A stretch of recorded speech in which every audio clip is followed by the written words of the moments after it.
Hello from TAMIU Advancing Research and Curriculum. This video contains recordings from the live virtual workshop APA Style 7th Edition, which was hosted via Blackboard Collaborate by TAMIU ARC writing consultant Franco Zamora at 6 p.m. Thursday, November 18th, 2021. Portions of this workshop have been altered and enhanced for watchability, and timestamps have been added for ease of use. For more information on graduate writing or to find out how to attend one of TAMIU ARC's upcoming workshops, contact us at writingconsultant@tamiu.edu and check out our other videos for more professional development, writing tips, and formatting guides on the TAMIU ARC YouTube page. Stay safe, stay smart, and visit ARC.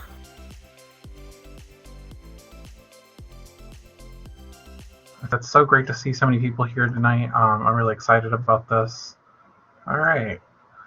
So tonight, I'm going to be talking about APA 7, kind of talking about what's new compared to APA 6. I'll also be talking about formatting in general for APA, as well as talking about in-text citations and references. These slides are available both as a video form and obviously in the form of slides, but if you want them, they're going to be available to download on our webpage, which you also should have access to a link to that in the slides.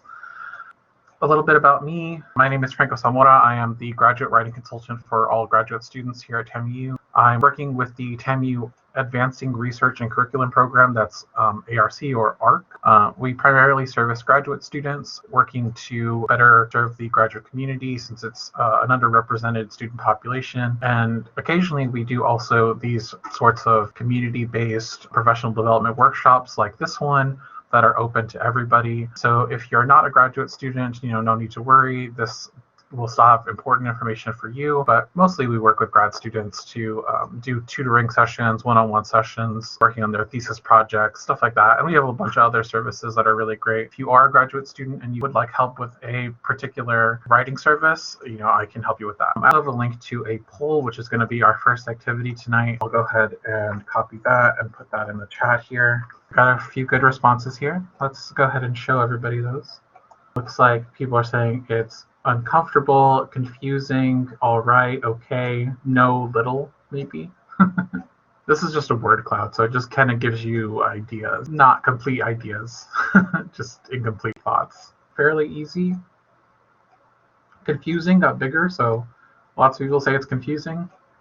Oh, a couple, there's confident. Confident's pretty good. All right.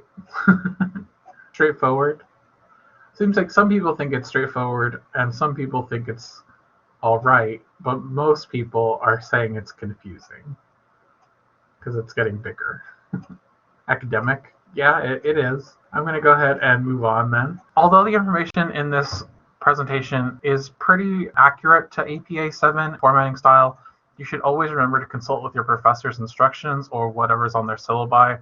Sometimes, even though APA says one thing, a professor will say, well, I don't really care what APA says. I want this in particular this time around. So just, double check, be sure. If you're not really sure what's going on, it's always a good idea to ask your instructor directly. What's new in APA 7? If you've ever used APA 6, you will find that APA 7 is a lot like APA 6. It hasn't changed too much. And what changes there are, I think, are mostly for the better.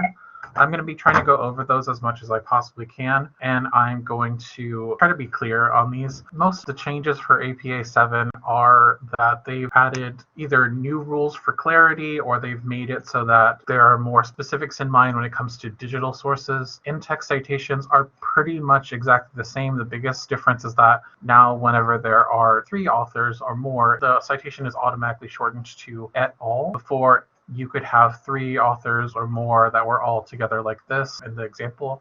But now, APA 7 shortens that as soon as there are 3 or more authors in one single citation. 1 author in a citation and 2 authors in a citation remain the same, so it doesn't change that much. The reference page has changed a bit as well. The publisher location is no longer used. If you ever see a city name like New York, San Francisco, London, Boston, that's just omitted. So if you see that in a source, it's more than likely using APA 6 or it's coming from an older reference style. Surnames and initials up to 20 authors need to be listed on a single source. It's pretty rare that you're going to see a source with 20 authors, but it does happen occasionally. Before, it used to be only 7 authors, so they're giving more credit where it's due. That's pretty cool. But yeah, it is pretty rare. The text for DOI is kind of gone. I say kind of because DOIs are still technically there. If you don't know what a DOI is, that stands for Digital Object Identifier. And it's something that looks a lot like a URL, like a link or the thing you find in your browser. DOI isn't used by every single sort of source. Only certain sources have DOIs. Mostly they're academic journals or books or other things like that. So now in APA 7, instead of writing out DOI and then a code or a number, DOIs are always formatted like a link so that they're easy to access by somebody using references on a digital platform, which most people are now. So that's kind of cool. Retrieved from is no longer used unless a retrieval date is needed. The only time a retrieval date is really needed is when either your professor requests one, or if a source doesn't have its own date, like if it's a source that you find online, it doesn't have a year, then you would put a retrieval date and then you would put retrieved from. But mostly you're just not going to put that. Instead, you're just going to put the link to whatever it is that you're linking, which is convenient. That's convenient for you. Web page titles are italicized. This is really, really important.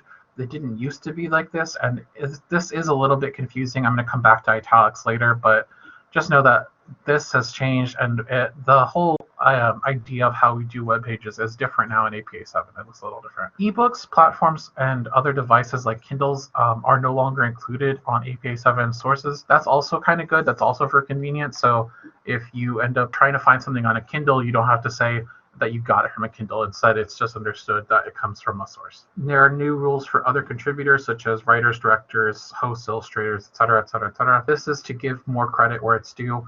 Not all of these rules are universal. Not everything has a writer or director or host or illustrator or something like that. But when it does include them, and you do want to include them, they might be included depending on what the kind of source is. Sometimes more things are becoming like digital, like a podcast or a Netflix show or something.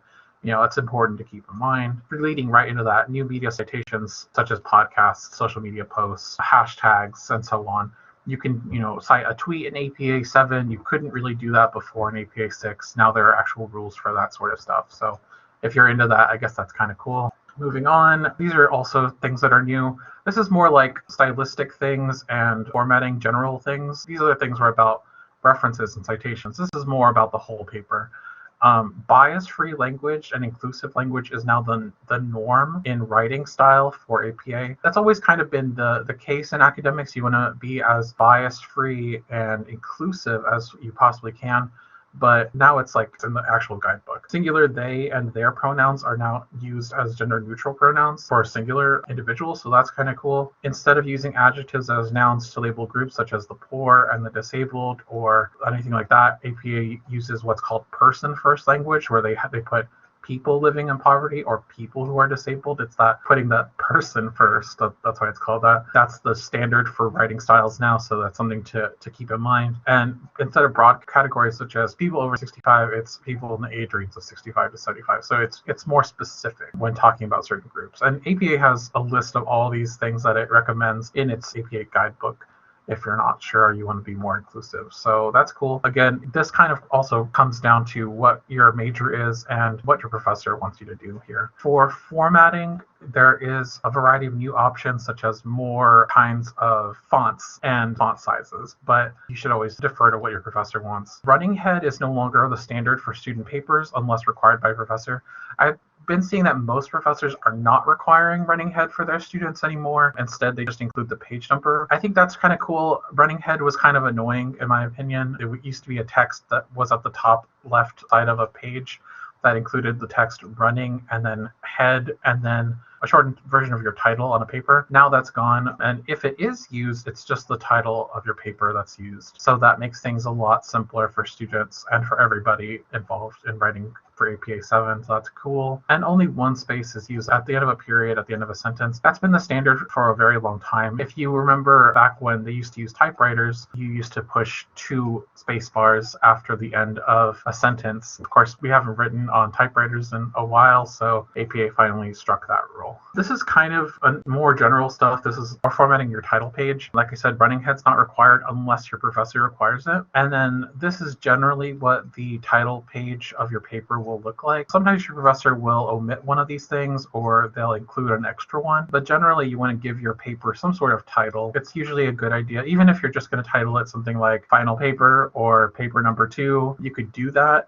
Generally people ask you to be more creative than that and like give it a proper title, its own sort of title. Author name here, this is your name. I have seen students put in like the name of an author that they're working with or a name of an author they're analyzing. That's actually your name that goes here, so be sure to include that. That's where that goes. And then of course the rest of the stuff. Due date is always the date that your assignment is due. I remember when I was an undergrad student and I used to write the date like a week before so that my professor would think that I started my paper, a week before. You don't have to do that. The due date is just the date that your assignment is being turned in. So don't worry about that. Don't do that. So this one is a little bit more complicated. Italics and capitalization in your sources, they do look a little bit different depending on how and on where you're citing something or where you're doing the formatting of these things. Generally, you want to italicize titles of things if they're long or a standalone thing inside of your narrative text. So inside your references and inside your narrative text, if something has a title that is from a publication that stands by itself or self-contained, or is a book, a website, a film, or the name of a journal or newspaper, those things go italicized, such as the title of a book or the title of a website. But you don't italicize titles of things that are short or that are contained of something else, like article title, short stories, essays, chapters in a book, and other things that are small like that. Those things go in quotation marks, and that's true in your narrative text, in the actual like body of your essays.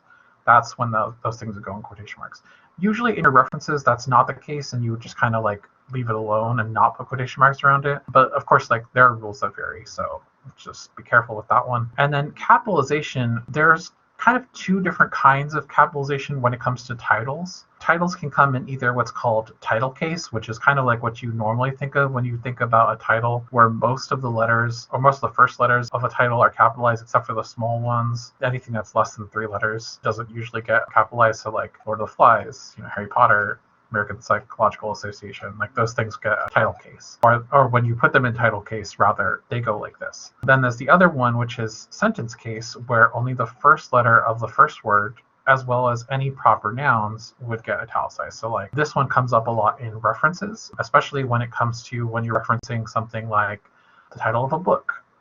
In your reference page, the title of a book would go in sentence case, so it doesn't get capitalized like this. Instead, when you put it in your references, it would mostly look like this, American Psychological Association. See how it's different? The only time that you would use title case instead is if you're looking at the journal title or the title of a journal and webpage titles. So again, web pages are kind of tricky, and I think that's why I've been trying to emphasize that you really need to be aware of what is and isn't a web page, because they're so tricky. And when I get to a couple slides down, you'll see exactly how it's different.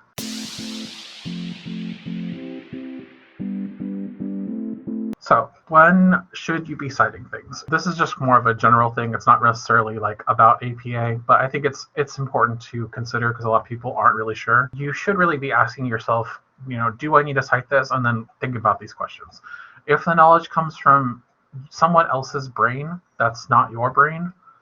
If you're summarizing a source, if you are using your own words to explain something that somebody else wrote or paraphrasing something, and if you're working with multiple sources, especially in the same paragraph, I definitely recommend including the citation. It's generally better to have too many citations in a particular paragraph or a particular source rather than to not have any citations and to accidentally plagiarize. Having gone through this myself, I was a graduate student not too long ago. I can tell you that it is much, much better to overuse sources or to have a bunch of sources crammed together if you think that you need them. Better to err on the side of caution.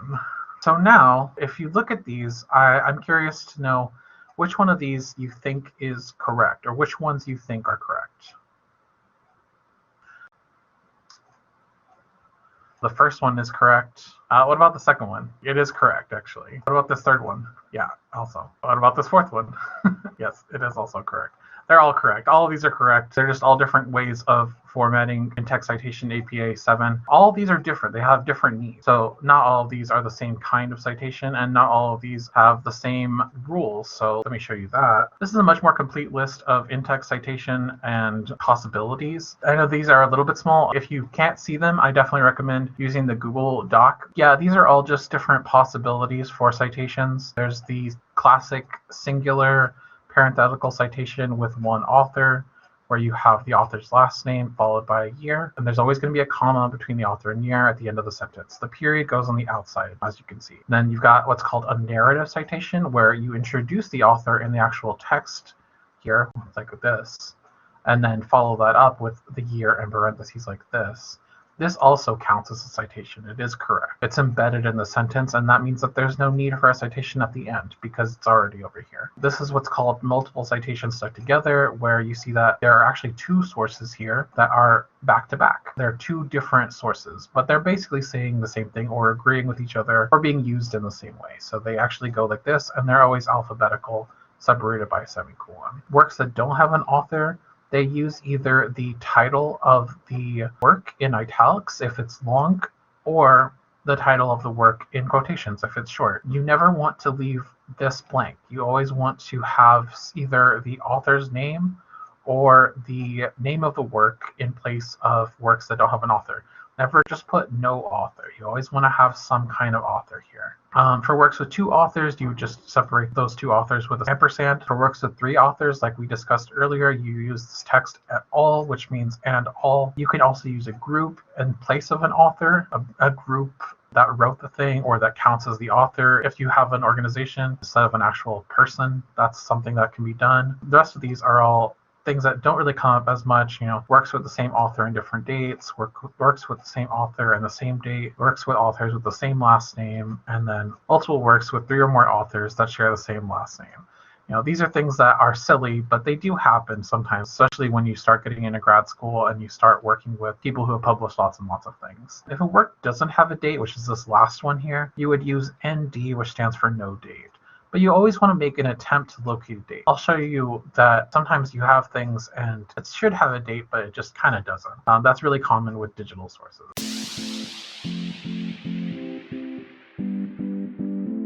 Bibliography is next, and that's the reference page at the end of your papers. References can be a little bit confusing just because they have so many different kinds and they have so many different rules, but the basic structure looks like this: author, date, title, and source. Sometimes they can have this many different things here where you have an author with a last name, a first initial, second author, second initial, third author, third initial, so on, so on, so on. Years, titles, and other things that need to be considered, as well as volume numbers, issue numbers, page numbers, and URLs. Like, those are all important things to consider, but when it really boils down to, it's always going to be the author, the date, the title, and the source. Now, sometimes you'll be missing 1 or 2 or 3 of these things, and APA has rules to follow when you are missing some of those things. So no need to worry about that. If it comes down to it and you're like, I just can't find it, that's okay. Not everything can be found. This is what kind of one of those would look like. This one is a source or a reference for a journal article, and you see that it's using those same exact sort of things: author, year, title, and then the source. The source information is always where things get complicated, and that's also where the reader is going to determine what kind of a source you are dealing with. So just be aware that you need to identify what the kind of your source is. That's really important. You should always be trying to identify the kind of source you've got. And on that same note, you should definitely only be citing your sources as a web page as a last resort. APA is very, very, very clear on this. It's very clear on not everything being a web page. Not everything is a web page. Not everything can be a web page. Just because something is found on the internet does not necessarily mean that it is a web page. It recommends that you make every attempt to identify what kind of thing it is and only use web page if it isn't anything else. So online journals that you find from like JSTOR or the library, those are cited as journals. They're not web pages. Online newspapers, as in sources that have some kind of print newspaper associated, like the Laredo Morning Times or the New York Times, something that is a newspaper first and a website second, that gets cited as a newspaper. not as a web page, even if you found it on a news article online. Online videos, they get cited as a kind of video. They're not necessarily a web page. Something that you pull from YouTube or from a web page that happens to have a video, it might be a web page, but it also might be a video. So you have to be very clear about what it is that you're taking, what information it is that you're citing from that source. And web-based books and media, which are also becoming much, much more common. Ebooks, digital books, other things that are completely digital but aren't necessarily a web page, those are really important to consider. So it's important to be able to identify what your source is and know the difference between different sources. And if it's none of those things, then it's usually safe to list that thing as a web page. Here are a couple of sources that I want to practice with. I have 4 of them to show you. This source is a journal article. It comes from JSTOR, and I found it there. It says right there that it's a journal article. It's not a web page, even though I found it online. And it has its own link, but that doesn't mean it's a web page. It has its own URLs and its own access online, but it's still not a web page. This is an article from the BBC. This is a web page.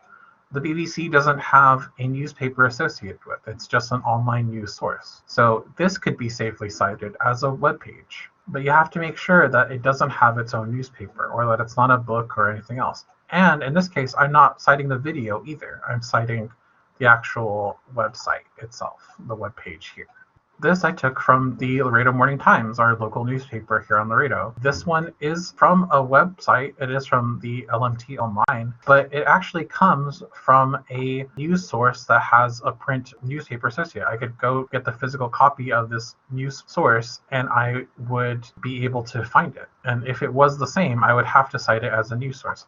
Now, if they didn't have a news paper version of this, like it doesn't have an issue or an issue number or a date like that, this one does, so it would be a news source, but mostly you're going to be citing it as a news source and not as a web page. This is the web page for the Writing Consultant page, which offers online assistance and places to schedule appointments with me. It is also a shameless plug for our web page here, hint, hint. That's a good place to find writing resources, including the APA 7 guide that we're looking at today. But this, if I wanted to cite it, it would be cited as a web page. So that's good. It's good to be able to know that this is definitely not a book or a journal article or anything else. This could be a web page. I promised you looking at missing reference information, so this is what APA recommends when you're missing reference information. If you don't have an author, you can just include the title first at the beginning of the reference. So that title could either be in title case. If it's a book, it would be in sentence case, and it could be italicized, it could be in quotation marks, whatever works for this title, as long as it goes first, then the year, and then all the source information, just like you normally would find it. If you don't have a date, you would just put ND. So that's kind of simple. If you don't have a title at all, then you would do this where you put a bracket and then a description of the source. Sometimes artists in particular don't title things, so it might be like drawing of a bird or a red balloon, something like that. If it doesn't have a title, you could put some sort of description. Usually you make that up to the best of your ability. If it doesn't have an author or date, both, then you could put ND and then put the title first, like we see here, kind of like a combination of these two things. And if it doesn't have an author and a title, then you would put kind of like a combination of these things, a description, and then the year. You could also do one, I didn't include it, but it would be no author, no title, and no date. And it would be the description of the work, ND, and then the source information. And APA, I think it's funny, APA also says if you don't have a title, an author, a year, or a date, to find another source. So I think that's pretty funny of them. These last 2 slides are really just for your benefit here. I don't really want to go into too much detail looking at any of this because it is a lot to cram in there. One thing that I think a lot of people have a misconception about is that editors and really strong writers should know off the top of their head exactly how to do an APA reference every single time. And while I think that's good, and it is good to be able to identify a source and look at a source and say, well, I think that that's incorrect, it's okay to be a little bit unsure. Sometimes if you're not sure whether or not something is correct, it's much better to look up the answer or to try and find the example either in the APA 7 reference book or online to find the answer rather than just guess and leave it to chance. So these are the most common kinds of references that I included here. These are just examples, of course, like when you build your own references or when you're editing your own references after using some sort of reference creator machine or something that might be out of date or broken. these are the most common different kinds. Mostly you're going to be seeing books with some sort of DOI because academics mostly use those digital object identifiers. Government reports can also be really common. Chapters in a book, especially like in an anthology or an edited book. Journal articles, also incredibly common. And magazine articles, although I feel like newspaper articles are just as common.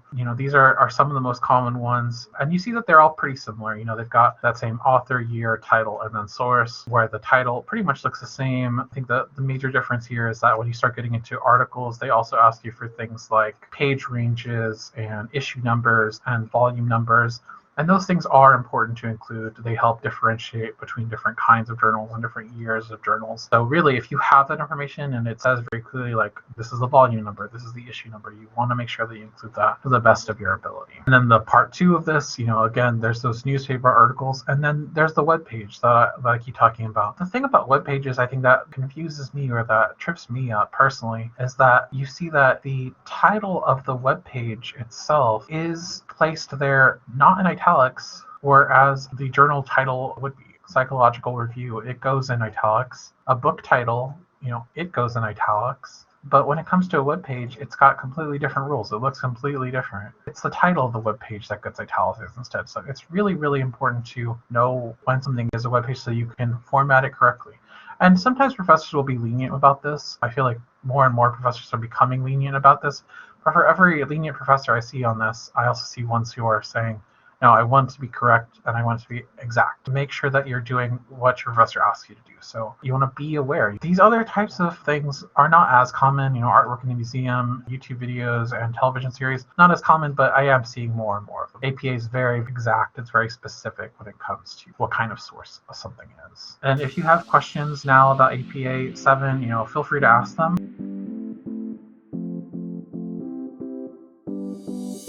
Okay. That's what's called an indirect citation. It's generally not encouraged, although it's not impossible to do. Indirect citations, usually what they look like, you can either use the narrative format that you saw earlier, where after the author's name you put in citations like this, or at the end of the sentence like this one. And it's always the author that you're trying to cite from within that particular source, like the older source usually, and then as cited in, and then your newer source. Again, indirect citations are not encouraged. Usually you want to make sure that you're actually reading the source that you are citing from. But if you absolutely just can't help it and your professor allows you to do it, then that's available as an option.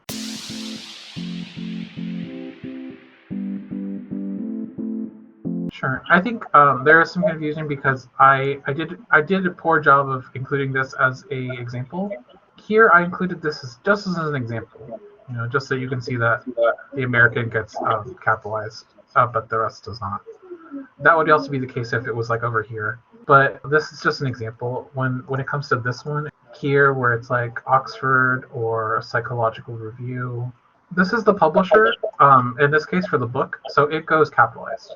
The publisher for the book goes capitalized. Notice that the title of the book doesn't. That's because that's the title of the book. Like the title of the book is in sentence case, in the reference page.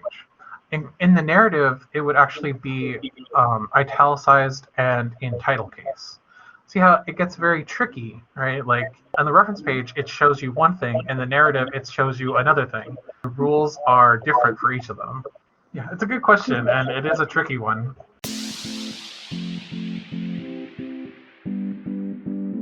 You could try the OWL Purdue. This has been updated for APA 7. It wasn't updated until pretty recently. So you see how now it says like, this page reflects the latest version of APA 7.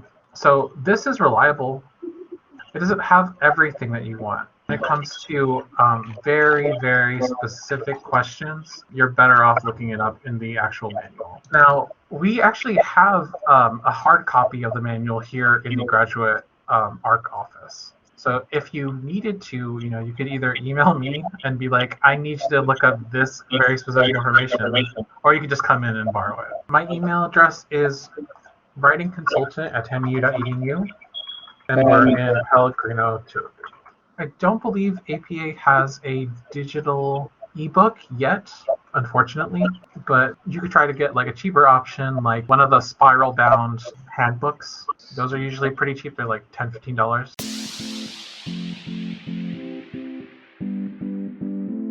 If you have works by authors with the same last name, if there are two sources, then you would put the author like this, one with the first initial and then one with the second initial. But if they're just like two authors with the same last name and it's one source, then you would put like Simon and Simon. You know, you wouldn't need to differentiate between them with the letter.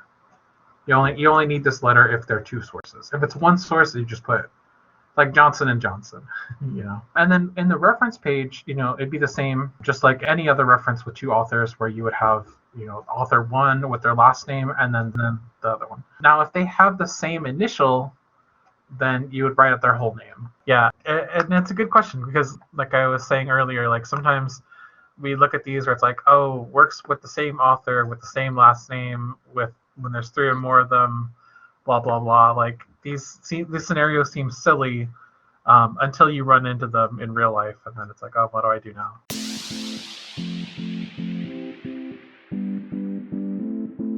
No. Unless you're using the exact wording that the authors used, you don't need to put quotations. Yeah, if you are using the exact same words as them, then you do need quotation marks. But otherwise, no. But you still need the citation.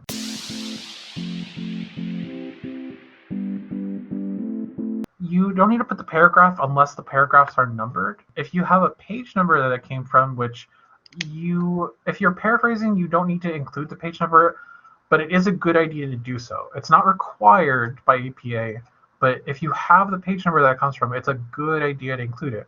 So yeah, that's a good observation. I didn't include anything here with the page number, which I should have now that I think about it. You don't need to count the paragraphs unless they already have numbers. Yeah, and more things are moving away from having page numbers. Like digital sources tend not to have page numbers, and that's okay. You don't need to force a page number on there if it doesn't have one. Here, if it did have one, then at the end of the narrative citation like this, you would include another parentheses like this, and then it would say PG, and then whatever the page number was. It's P, not PG.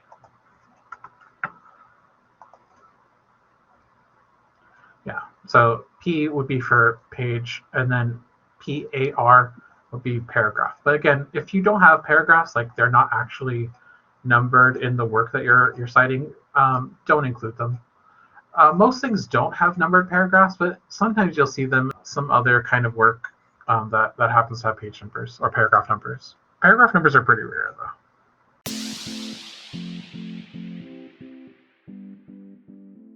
So really great questions. I'm so excited to see so many people, here for this. So I hope that we get to do another one of these next semester.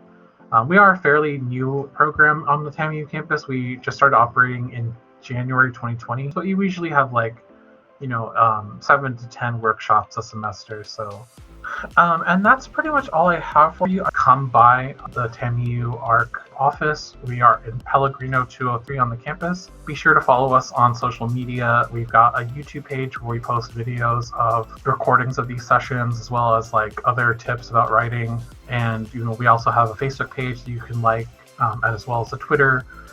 And we also have that webpage that I linked to earlier, where if you're a graduate student, you can book sessions. If you like what we're doing, please like and subscribe to our content on Facebook, YouTube, Twitter, to keep seeing more of it. I really enjoyed being able to have this opportunity.